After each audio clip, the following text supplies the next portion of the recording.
बिस्मिल्लाहिर्रहमानिर्रहीम, अस्सलाम वालेकुम and welcome back to my YouTube channel. कैसे हैं आप सब?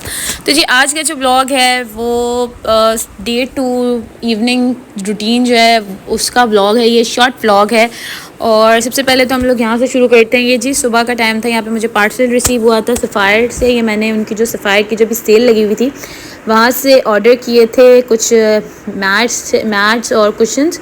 तो काफ़ी अच्छे जो है वो प्राइस में हमें मिल गए थे और मतलब 297 रुपीज़ के ये दो मैट्स थे जो कि साइड टेबल्स के लिए मैंने मंगवाए थे अपनी। लेकिन जब वो बाद में आए तो मुझे पता चला जो मेरी साइड टेबल का साइज़ है वो थोड़ा सा छोटा है, ये थोड़े से बड़े प्लेस मैट्स हैं। तो ये मैंने मंगवाया था और काफ़ी अच्छे जो है वो प्राइजेज़ में ये सारी चीज़ें मिल गई थी मुझे। 3 चीज़ें मतलब कि ये प्लेस मैट्स और 2 कुशन मुझे तकरीबन 900 रुपीज़ में मिल गए थे और अच्छी क्वालिटी, काफ़ी क्वालिटी इनकी अच्छी थी। मैं आपको इनको करीब से भी इनके डिज़ाइन दिखाऊंगी। क्वालिटी बहुत ज़बरदस्त थी और डिज़ाइंस बहुत अच्छे थे और कलर्स भी मुझे अच्छे लगे। तो ये मेरी बहन ने मुझे बताया था कि सफ़ायर की सेल लगी हुई है, तो फिर मैंने फ़ौरन से जाके ऑर्डर कर लिया। और ये देखें, ये हैं ये मैट्स और ये कुशन्स थे। कुशन्स भी अच्छे थे, इनके ऊपर जो है वो थोड़ी सी पेंटिंग टाइप कुछ हुई हुई थी। और ये दूसरा वाला कुशन था, ये भी मैं आपको खोल कर दिखाती हूँ दोनों चीज़ें। ये देखें, ये है जी पहला मैट, ये वाला मैट देखें कितना अच्छा है, पर ये थोड़ा सा बड़ा है। मेरी साइड टेबल का जो साइज़ है वो थोड़ा सा छोटा है। खैर कुछ ना कुछ करके मैं इसको बिछा ही लूँगी। और ये जी कुशन था, ये भी मैं आपको ओपन करके दिखाती हूँ और इनकी जो एक्चुअल प्राइस थी मैं आपको दिखाऊँ। एक्चुअल प्राइस इनकी मैं भी आपको दिखाती हूँ। ये एक्चुअल प्राइस इनकी तकरीबन 900 रुपीज़ थी और इन्होंने सेल में काफ़ी अच्छी प्राइसेस में ये 257 रुपीज़ के ये एक कुशन जो है वो मिल रहा था। और इसका कपड़ा बहुत अच्छा है, इनके जो डिज़ाइन थे वो काफ़ी अच्छे थे। तो ये कुछ चीज़ें थी जो मैंने सफ़ायर से ऑर्डर की थी, बस 2-3 चीज़ें ही ऑर्डर की थी। बाकी एक ड्रेस भी ऑर्डर किया हुआ है बट वो अभी तक आया नहीं है। जब वो आएगा इंशाल्लाह, वो 2 पीस अनस्टिच ड्रेस है, वो भी मैंने ऑर्डर किया हुआ है। जब वो आएगा तो वो भी इंशाल्लाह मैं आप लोग को दिखा दूँगी। और एक दूसरा ये कुशन था, ये देखें ये वाला एक दूसरा कुशन है, ये भी कितना अच्छा है और कितना प्यारा सा ये कुशन है। तो अभी मैंने फ़िलहाल इनको रख दिए हैं। अभी जब मैंने ईद के ऊपर नए कुशन्स लिए थे तो मैंने वही अभी यूज़ हो रहे हैं। जब वो थोड़े से मुझे ऐसे लगेंगे कि वो थोड़े से मतलब उनको रखना है या फिर उनको जब मैं वॉश वगैरह करूँगी तो फिर मैं इनको बिछाकर फिर आप लोगों को दिखाऊंगी। खैर जी उसके बाद यहाँ पर सुबह का टाइम था, यहाँ पर लाइट नहीं थी और यहाँ पर अभी मैं जो हूँ वो कमरा वगैरह समेटने लगी थी, चादर वगैरह बिछा रही थी दूसरी। और मैंने कहा लाइट नहीं है, एक तो गर्मी इतनी ज़्यादा है, ऊपर से ये लोग लाइट ले लेते हैं, बेवक्त की लाइट होती है और दूसरों को बस परेशान करने वाली बात है। तो खैर यहाँ पर लाइट नहीं थी तो खैर काम तो रुकते नहीं है, काम तो चलते रहते हैं। तो यहाँ पर अभी मैंने कहा कि मैं जल्दी से पहले अपना कमरा समेट लेती हूँ। सबसे पहले बेड समेटा। सबसे पहले आप जब आपका बेड समेट जाता है ना तो आप ऐसा लगता है कि आपने मतलब सारा काम कर लिया। जब हमारा जैसे हमारा बेड बन जाता है ना साफ़ सुथरा, तो पूरा कमरा जो है वो हमें नीट एंड क्लीन लगता है। लेकिन अगर हमारा बेड सेट ना हो या बेड हमारा ना बना हुआ हो तो बड़ी मुश्किल हो जाती है। तो सबसे पहले आप लोग बेड को साफ़ कर लिया करें, उसका जो ग्राउंड साइड वाला ऊपर वाला हिस्सा है वहाँ की उसकी डस्टिंग वगैरह कर लिया करें और फिर साइड टेबल्स वगैरह साफ़ करें। मेरी तो यही रूटीन है। बाकी आप लोग मुझे बताइएगा कि आप लोग की क्या रूटीन है, किस तरीके से आप लोग अपने रूम की जो है वो सफाई करते हैं। मेरा अक्सर ये होता है कि मैं जो ये थोड़ी डस्टिंग वगैरह है ये मेड के आने से पहले सब कुछ करके रख लेती हूँ।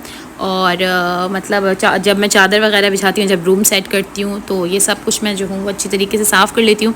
यहाँ पर अभी मैं जो हूँ वो बेडशीट्स वगैरह चेंज की, फिर पिलो केसेस चेंज किए, मतलब तकियों के कवर्स चेंज किए। और अभी बस देखिए यहाँ पे मैं समेट रही हूँ, जल्दी से काम ना निपटा रही हूँ क्योंकि सुबह का टाइम में बहुत मतलब जल्दी होता है कि सब कुछ करना होता है, खाना भी बनाना होता है और भी बहुत सारे काम होते हैं। बच्चों को स्कूल से लेके आना होता है और आज बच्चों की खैर छुट्टी थी स्कूल की। तो खैर बच्चे घर पर ही थे। इसके बाद यहाँ पर लाइट तो नहीं आई थी, हम लोगों ने जनरेटर ऑन कर दिया था और यहाँ पर मैंने जल्दी से डस्टिंग की, रूम समेटा। और जिस दिन बच्चे घर में हों उस दिन बड़ी मुश्किल हो जाती है समेटने में, कभी कपड़े निकाल रहे होते हैं, कभी कुछ कर रहे होते हैं, कभी कुछ कर रहे होते हैं। तो खैर ये सब कुछ करा के जो है वो मैंने जल्दी से मैं किचन की तरफ चली गई थी। किचन में मैंने थोड़ा सा काम वाम किया। यहाँ पे मैंने अभी अपनी जो ड्रेसिंग है उसको समेटा, सारा डस्टिंग किया। ये फास्ट फॉरवर्ड में है तो ये काफ़ी जल्दी आप लोग को नज़र आया, पर इतनी जल्दी काम होता नहीं है। और यहाँ पर अभी हम लोग खाने की तैयारी कर रहे थे। खाने में आज मैं बिरयानी बना रही थी तो यहाँ पर मैंने जो है वो बिरयानी की तैयारी कर ली थी। टमाटर वगैरह काट लिए थे, हरी मिर्चों को साफ़ करके रख दिया था।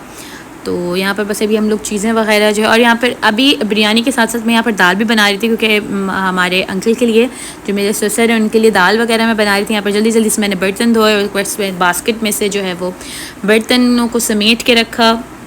यही होता है हर रोज़ दिन, पूरे दिन की रूटीन। उसके बाद मेड आ गई थी, यहाँ पर काम वगैरह चल रहा था घर का। तो बस यही सबके घरों की रूटीन होती है। मेरे भी घर की ये रूटीन है, आप लोग के घर की भी तकरीबन यही रूटीन होगी जो कि हाउस वाइफ्स हैं। और लेकिन जो वर्किंग वुमेन है उनकी थोड़ी डिफरेंट होती है, वो सुबह ही चली जाती हैं काम पर।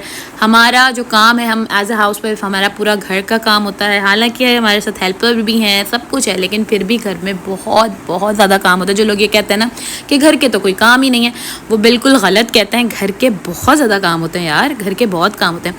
खैर, यहाँ पर अभी मैं कैरी की चटनी बना रही थी, क्योंकि मेरी अम्मी बहुत बनाती हैं, अम्मी लोग मेरे बहुत बनाते हैं, क्योंकि मेरे बाबा को भी बहुत पसंद है और हमारे घर में सब बहुत शौक से खाते हैं। तो यहाँ पे मेरा बड़ा दिल किया कि मैं थोड़ी सी जो है वो कैरी की चटनी बनाऊँ। आप लोग मुझे बताइएगा कि मैंने कैरी की चटनी सही बनाई है या नहीं। यहाँ पर अम्मी ने तो मुझे बताया था काफ़ी चीज़ें हैं, लेकिन मैंने इसमें पहले ये जो चॉपर है, हैंड चॉपर, इसमें मैंने करने की कोशिश की, लेकिन ये इसमें हो ही नहीं पा रही थी। फिर मैंने बहुत कोशिशें करने के बाद मैं जो हूँ वो इसकी मदद ली मैंने, जिसमें हम लोग कीमा वगैरह चॉप करते हैं, मशीन वाला चॉपर जो है, इलेक्ट्रिक चॉपर, इसके अंदर की। तो इसमें थोड़ी सी ये मुझे ऐसा लगा कि ये बहुत ज़्यादा नरम हो गई है, लेकिन मज़े की बहुत बनी थी, अच्छी बनी थी, हम लोगों ने खा ली थी। इसके बाद यहाँ पर जो है मैंने थोड़ी सी बच्चों के लिए पुडिंग बनाई थी, और बच्चों के पास ले जाने से पहले मैं यहाँ पर ख़ुद टेस्ट कर रही थी कि ये कैसी बनी है।